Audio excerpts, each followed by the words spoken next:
For our first road trip playing against really good competition from the GNAC conference, I knew we had our hands full, and I knew both teams were gonna present a lot of challenges for us.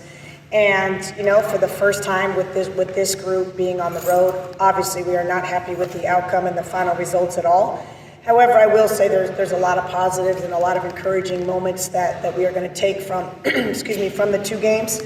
The second game in particular, Seattle Pacific, it was back and forth the entire game, went down to literally the last seconds. And so to experience those into the game type situations is something certainly our team has never experienced before.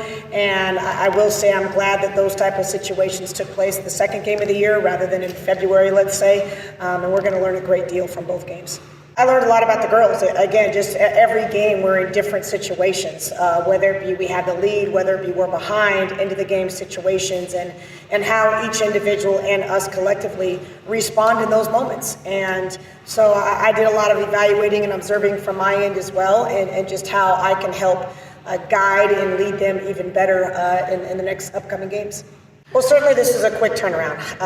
We had a very early morning on Sunday. The girls didn't get much sleep. We have one day yesterday for practice, and here we're leaving on the road here in about 30 minutes. So once again, just teaching them and letting them understand this is what travel is. This is, the demands of playing at this level and how quickly we have to refocus and now turn our thoughts into Dominican.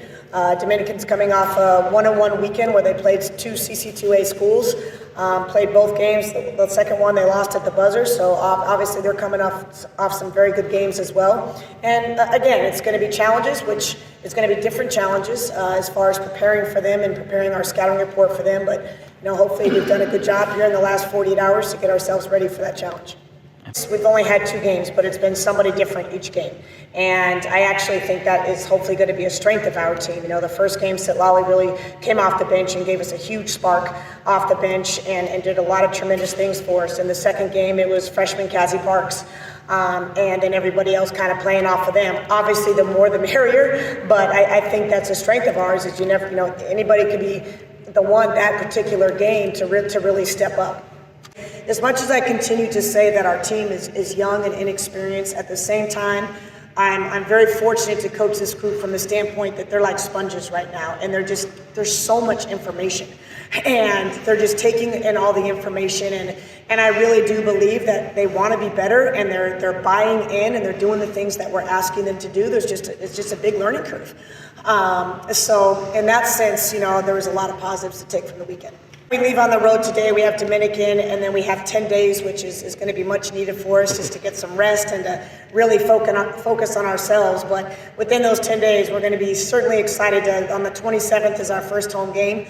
Dominican will be our opponent as well. And even though we had our exhibition game here, this is regular season. This is the real deal. We're just excited for the fan base and the community to really get involved. And as I continue to tell the girls, they haven't fully experienced that yet here in Lumberjack Arena, and it's certainly going to be a moment that we're looking forward to.